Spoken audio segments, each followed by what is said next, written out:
Así que tengo el honor de presentar a nuestra querida amiga, la maestra Guadalupe González Chávez, que también nos ha dirigido en esta reflexión. Ella es licenciada en Relaciones Internacionales y maestra en Comunicación por la Universidad Iberoamericana.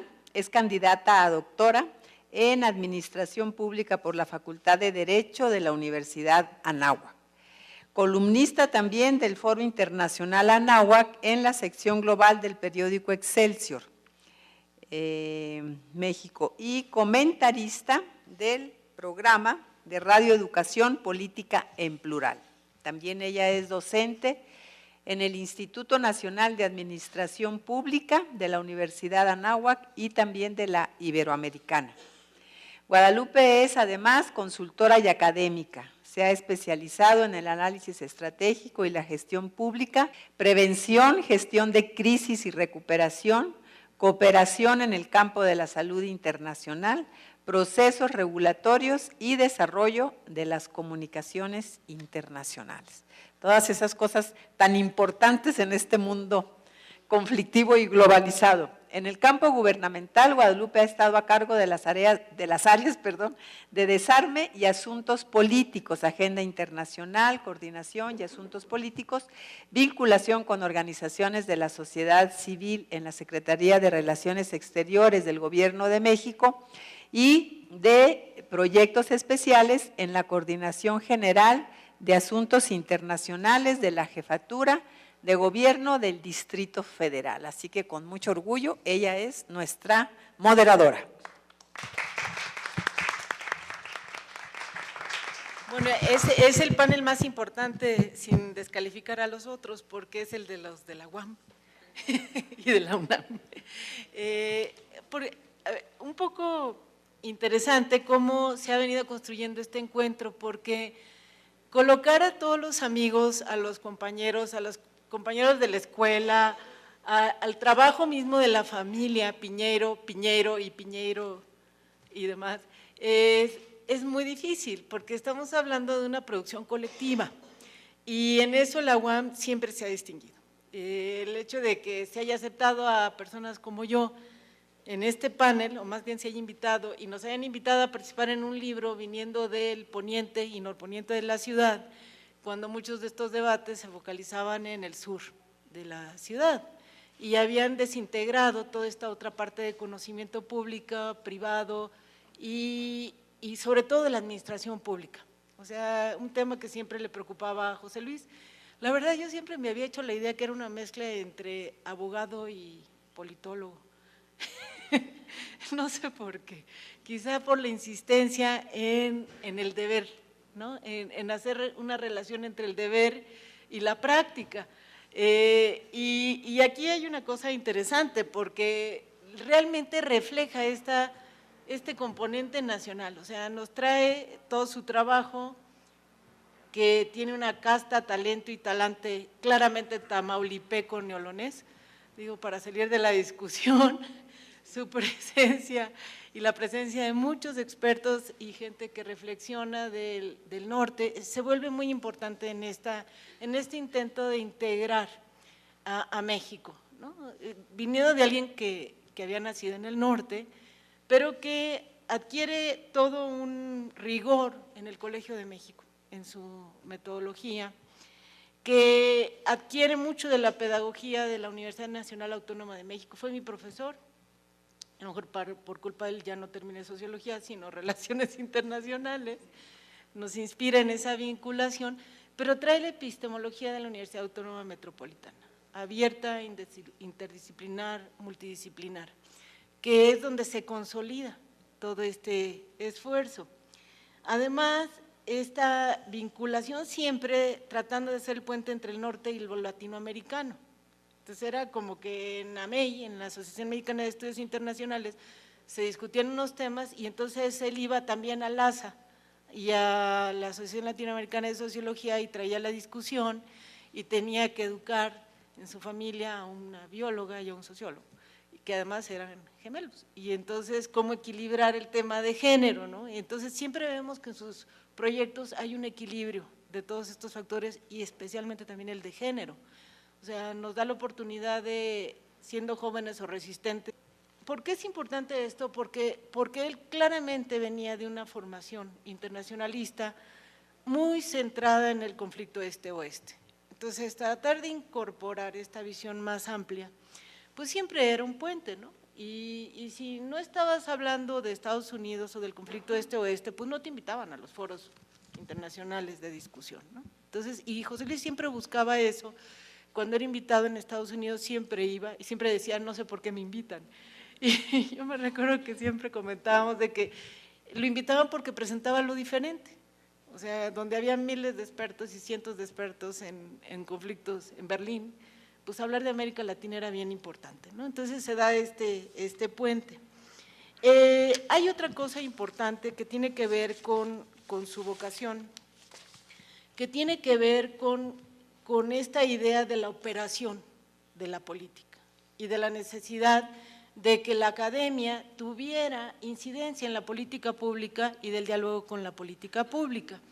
Y entonces eso nos lleva a colocarlo con otros expertos internacionales, de la cual la mayoría están o en la Cancillería o están en otros espacios incluso internacionales. Y a mí me recuerda a Carlos Rico Ferrat, también, o sea, coincido con Celia Toro, en que su trabajo, su insistencia en que no podíamos dejar de lado en cualquier análisis la relación con Estados Unidos como algo siempre presente y muy importante. Y ahí tenemos, bueno, Chabat va a estar aquí al rato, que también pertenece a ese mundo, pero están otros como Jorge Chen, Claude Heller, Lucrecia Lozano, está José Luis Valdés Ugalde, está Sergio Aguayo, Héctor Cuadra, José Antonio Zabalgoitia, el embajador Iruegas, que ya no está entre nosotros, y el embajador González Gálvez, que casualmente también sigue siendo docente y nunca ha dejado de ser docente a pesar de sus diferentes compromisos en la Universidad Autónoma de Nuevo León.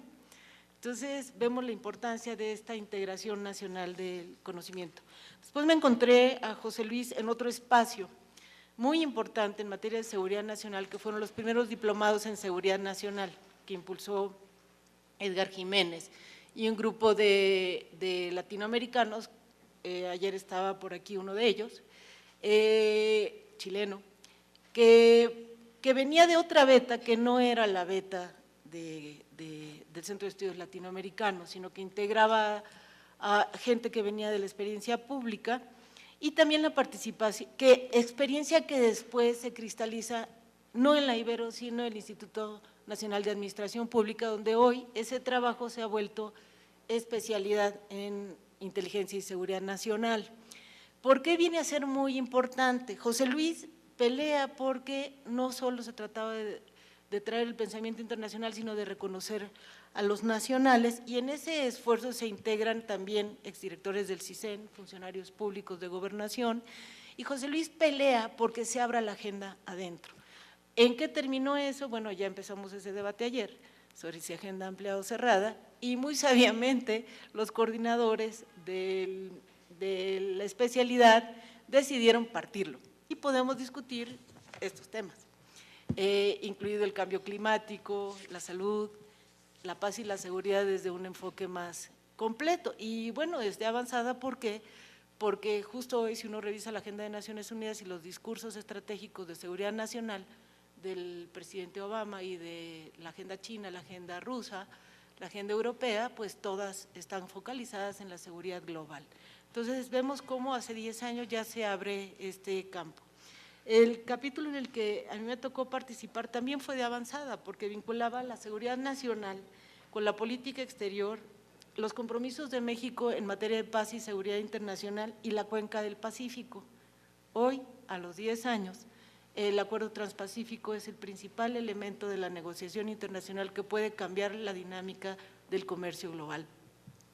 Y de ese van a depender las negociaciones y las visiones o no de cómo se transforma el Tratado de Libre Comercio con América del Norte, la integración de Mesoamérica en la agenda de América del Norte y Mesoamérica, Norteamérica, o cómo se van a dividir nuestra región, y la relación de negociación comercial entre Estados Unidos y la Unión Europea.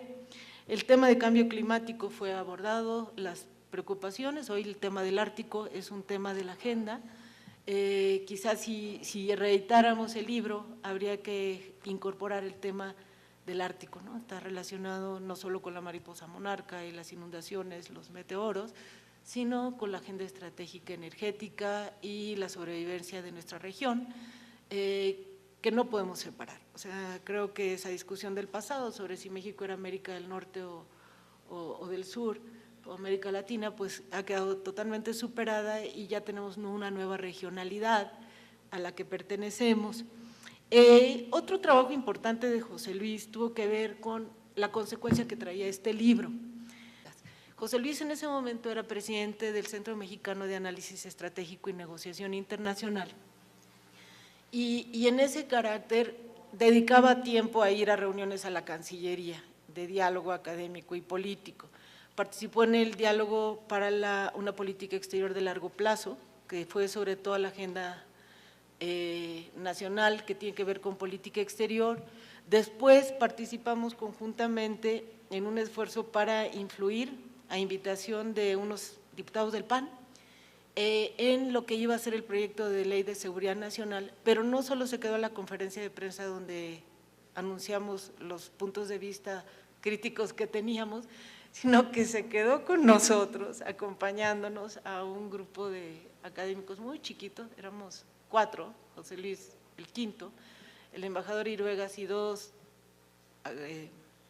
académicos de inspiración panista, a hacer el puente con la bancada de la legislación priista y la bancada de la legislación perredista, porque se necesitaba una ley que fuera aprobada por los 3 partidos. Y entonces a la familia le tocó vivir las eternas llamadas a medianoche de los asesores y de los legisladores durante varios meses para recoger y formular en lo concreto en párrafos y en frases cómo se iban a incorporar los planteamientos de los académicos en la Ley de Seguridad Nacional. Logramos un impacto del 80%, es cierto que algunos del sector de seguridad e inteligencia nos dijeron que no se nos había consultado previamente porque no éramos expertos en seguridad nacional, y entonces efectivamente les dijimos que no, que nosotros éramos expertos en derechos humanos, en temas relacionados, en temas en control de armamentos, expertos en temas de medio ambiente, en otros temas que sí estaban en la agenda internacional, como era la vinculación con la Agenda Estratégica de Desarrollo Mundial. Entonces es una cara de José Luis y de la UAM. ¿Por qué? Porque José Luis siempre llevaba el estandarte de la Universidad Autónoma Metropolitana y era bien importante contar con el apoyo de la universidad pública en esos diálogos, es decir, la academia en la misma mesa con la sociedad civil. Ahora, otro tema que era importante para José Luis era el que México no podía estar promoviendo y firmando compromisos internacionales sin que eso tuviera una consecuencia interna. De ahí la importancia de ubicar la discusión de la defensa como un tema separado del de seguridad pública y como una parte importantísima en la discusión de la seguridad nacional, defendiendo la importancia de la relación y la presencia de ese tema, pero con sus especificidades, y por la diferenciación entre lo que era la agenda de inteligencia de la de seguridad pública y las otras agendas. Aquí me toca, quisiera nada más hacer una breve reflexión sobre qué ha pasado respecto a los temas de los compromisos internacionales, tocando base con algunas de las áreas que tienen que ver con esto en la Cancillería, Gobernación, Sedena. Pues lo que vemos es que sí se logró avanzar en algunos de los temas que se tenían aquí. Tenemos una Constitución diferente que tiene 22 artículos que tienen modificaciones en materia de derechos humanos. Se han, como se mencionó ya, asegurado muchos de los derechos que cuando se publicó el libro todavía no estaban en la Constitución, y se han instrumentado algunos mecanismos de cumplimiento que también se señalaba estaban ya avanzados, incluso desde antes de la llegada del presidente Fox a la administración pública. Pero hay temas pendientes, y de esos yo recogería que del capítulo que a mí me tocó, donde hablo de la paz y la seguridad, pues se ha anunciado que ya próximamente México participará en las operaciones de mantenimiento de la paz con el primer contingente, que ha habido todo un proceso de diálogo y de capacitación de las Fuerzas Armadas en temas humanitarios, pero también hay que reconocer que sigue pendiente el tema del cumplimiento de los compromisos internacionales en materia de desarme nuclear. la agenda nuclear, que sigue pendiente y que sigue siendo un riesgo, y el otro problema que es, y un tema que José Luis siempre apoyó, el problema del aumento de la circulación de armas de fuego en la población civil, que está claramente vinculado al patrón de violencia con el que la sociedad mexicana y la sociedad en diferentes lugares del mundo se está matando, y que está trayendo sobre todo víctimas jóvenes, entre 18, 16 años y 30 años, que es la población que está en mayor riesgo. Bueno, ahí cierro. Me parece muy importante reconocer la labor de José Luis, de la familia de José Luis, que tenían que además aguantarnos a todos los que hablábamos por teléfono con José Luis todos estos años, horas y horas, sacrificando tiempo familiar. Quizá por eso luego los hijos de uno estudian en la Metropolitana, mi hija estudia en la Metropolitana, pero sobre todo invitar a continuar esta reflexión. Y ojalá se pueda hacer esta reflexión dentro de 10 años, otra vez. O sea, recoger los nuevos temas, recoger esta visión amplia que recoge política exterior, seguridad nacional, Pacífico, decíamos ahora el Ártico, los viejos temas de la agenda de seguridad, hacia dónde van los temas de desastres, ¿verdad? Y la construcción ambiental, la construcción alimenticia, los temas de la migración, la desmilitarización de la agenda de la seguridad pública y esos otros temas que tienen cada vez más aliados. Muchas gracias.